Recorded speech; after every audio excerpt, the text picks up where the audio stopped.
All right, here we go.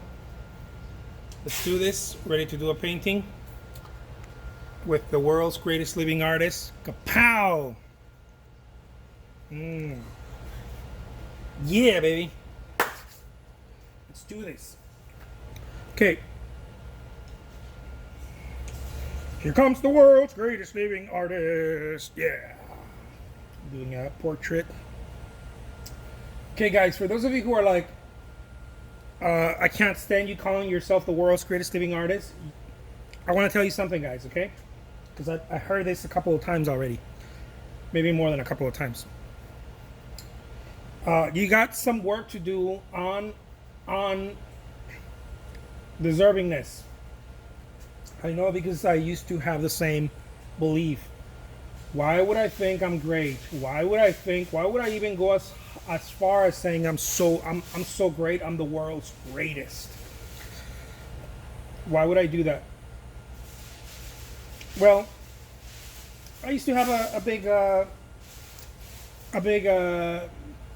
challenge with self-esteem. Mucho grande. Where if people would tell me, hey, look, your work is really nice. Well, it's not my best work. I'm joking. How funny that is. Artists say that. Artists say shit like that. You know, you can't even take a compliment. I can take a compliment. I just don't want to be the best. Well, you know, I'm sorry for you that you don't want to be the best. I'm actually the best. I don't know what to say to that. Like, you know, it's like I'm the best. I don't know what can I say. There's nothing I can say about that, you know, other than, you know, I'm the best. Shit, man, I was blessed. I was blessed for success. I was blessed to be the best. So, look, guys, if you are having some difficulty with that, I highly, this Mexican will highly recommend you to go in and do a little bit of soul searching, you know, and ask yourself, why does that rub me the wrong way that this guy calls himself the best? You know, do a little soul searching, a little je ne sais quoi.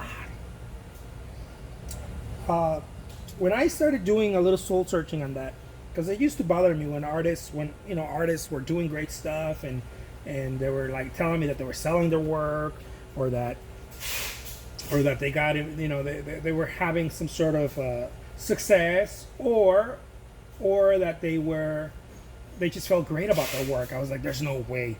Why? Because I almost never felt great about my work. So I would be like, there's just no way. I'm sure he has shitty days. I'm sure he doesn't feel great every single time he goes into the studio. That's not true, you know, because I'm having a hard time selling my own artwork. Why is he selling his artwork left and right?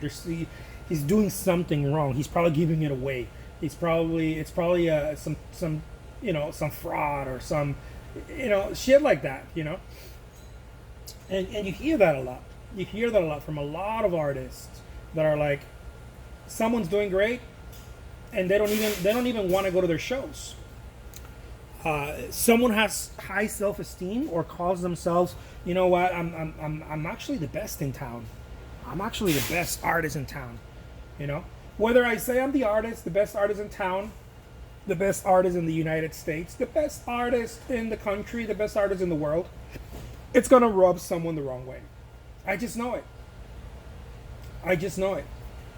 But look,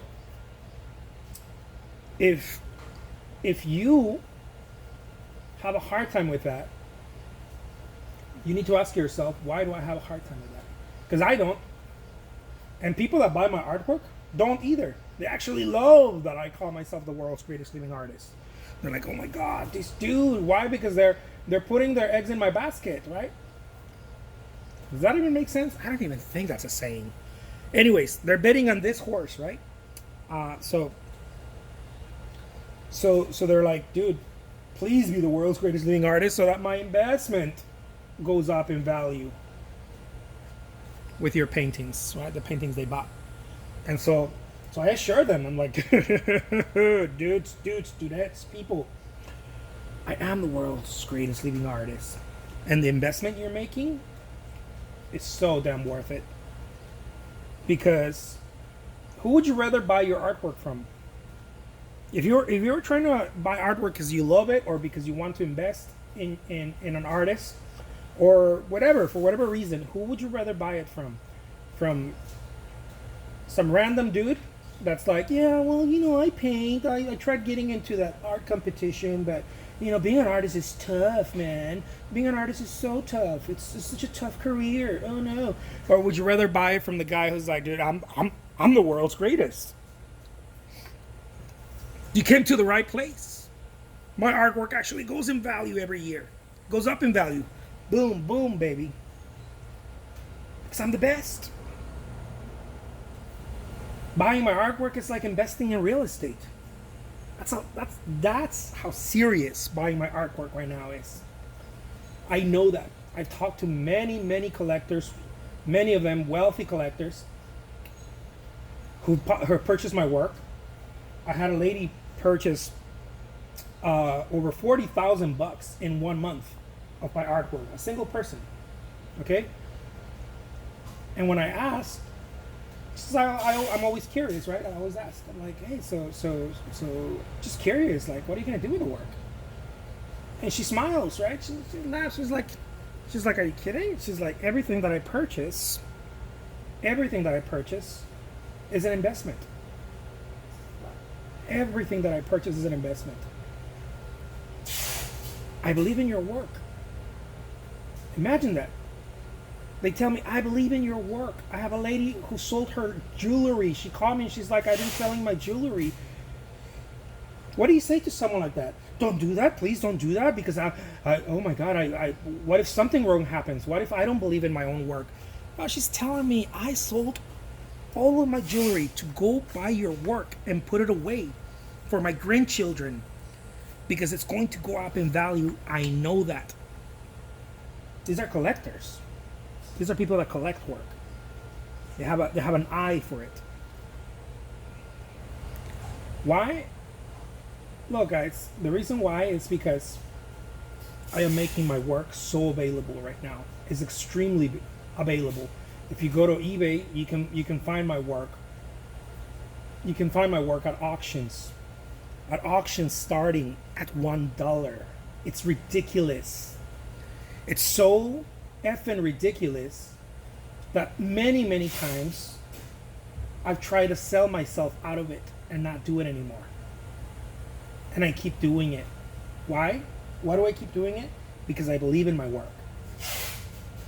A lot of people tell me, why are you giving your work away? They have no idea what the hell I'm doing. I'm like Keith Haring. I'm giving my work away. Except that all he had to do was carry a marker around for the most part. And then, tag or graffiti or whatever you want to call it. His work. All over town, all over New York. Or wherever he was. Me, I need canvases. I need brushes. I need paint. It's more than a marker, right? So that's why I auction the work. So at least I get a little something so that I can continue moving it and giving it away. And this is what a lot of people don't get, man. Like, if you, I had another collector who purchased $25,000 also in a span of 2 months of my work. And he told me, people are, these are his exact words, people are fucking crazy not buying your work right now. Just not buying your work right now. Not even the vintage value that it's going to acquire over the years, because it doesn't matter who you are, your work will have vintage value, right? If you know artists that, you don't have to be famous for that. If you go and buy work that is mid-century modern, it's going to be a bit more expensive than someone who's barely painting something right now. Someone who painted something in the early 60s, late 50s, early 60s, maybe even the 70s, has a lot more value than someone who's painting something right now, just because it's older, just because it has acquired vintage value, right? It's old, not that old, but it's old, right? It's considered old. It's not 1800s old, but it's old. It's got vintage value. Now imagine someone like the Highwaymen, the African American artists who were painting and selling their work in the highways of Florida, in the Florida highways. They dubbed them as the Highwaymen. The reason why they were doing that is because of the stupid fucking racism in this country. Didn't allow them to exhibit their work in galleries, but they didn't, they didn't shy away from selling their work and offering it because they believed in their work. So they went to the Florida highways and they sold it there. What do you think is going to be more expensive? Something sold in a gallery or something sold on the highway? Of course something sold in a gallery. But that didn't stop them. Now go try, okay? That was in the 60s, 70s, maybe even the 80s. Now go try to buy a painting from one of those many artists, many talented artists, the Highwaymen. See how easy it is to buy a painting. Of course not. Of course not. Not only has vintage value, but they made a name for themselves because of doing that.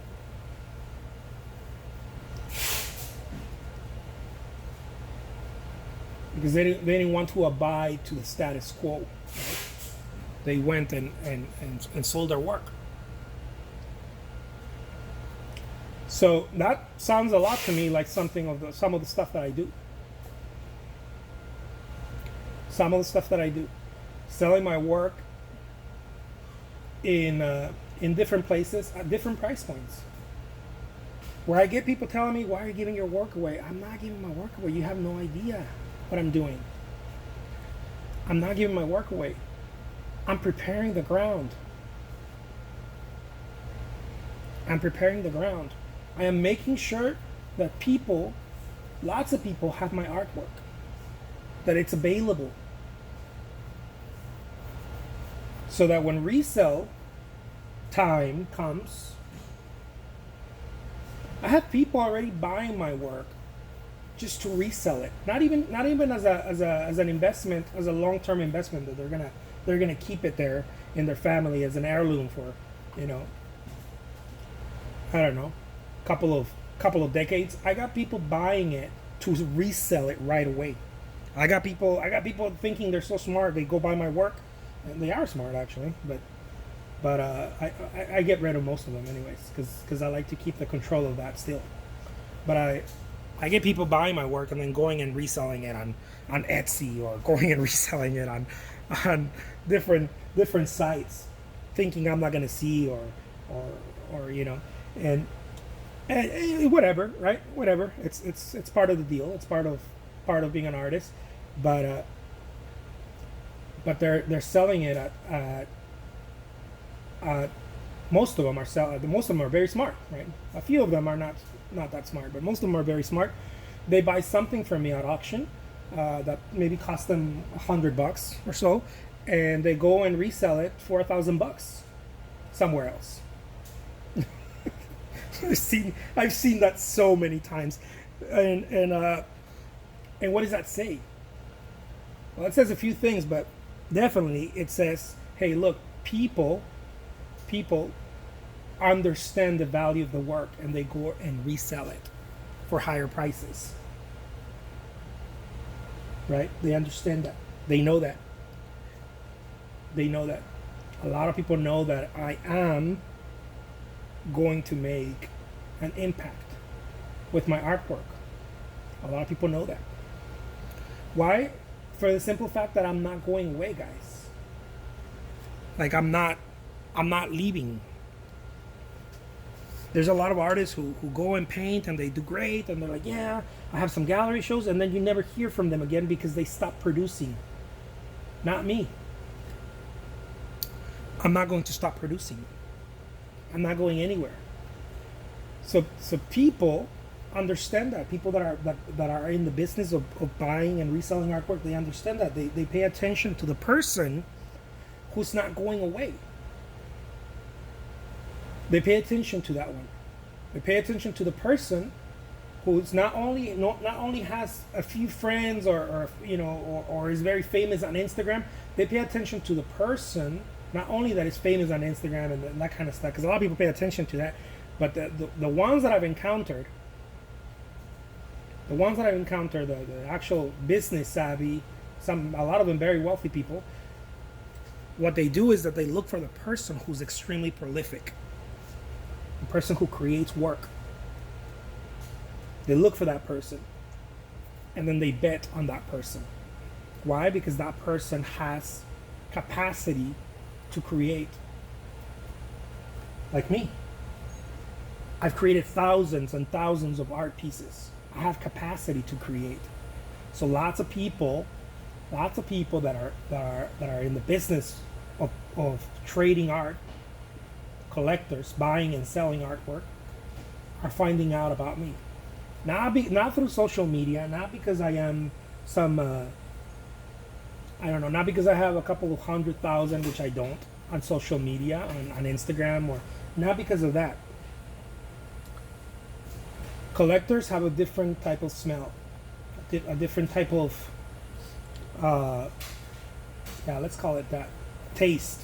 They look for the prolific. They don't look for the person that, that person has a lot of friends, a lot of followers on YouTube or Instagram. They don't look for that. They look for the prolific, for the person that is creating artwork. Why? Because every time they go to an estate sale, they hear my name. They didn't just hear my name on Instagram. Every time they go and they go to eBay, they see my name. Every time they go to any of the big estate sales, my paintings are there. Why? Because I've sold so many paintings to so many people that my paintings pop up.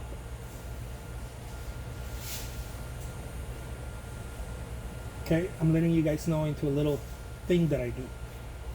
And people find out about me that way. And they say, oh, shit, man, I have to own his work. He's everywhere. He's not social media famous, but he's everywhere. He's everywhere. And that's what matters to someone who buys for investment. He's everywhere. In other words, it's not that he's famous in social media, it's that people are willing to pay. People voted for my artwork with their wallets. Not with likes, not with little buttons, not with likes and shares, but with their wallets. So, I'm going to tell you this. If you, right now, are not going to eBay or Etsy, but especially eBay, and buying my work, especially the one that's auction, you are doing yourself a disservice. I truly believe that. I normally wouldn't say this, but I truly believe that. My work is going to go up in value. In no time, it's going to start skyrocketing. And if you're not buying my artwork, you're not purchasing it, you're not keeping it, you're missing out. You just are. I just believe that. You are. So, I'll leave you guys with that. My name's Jose Trujillo. I'm the world's greatest living artist. Take care. Talk to you soon.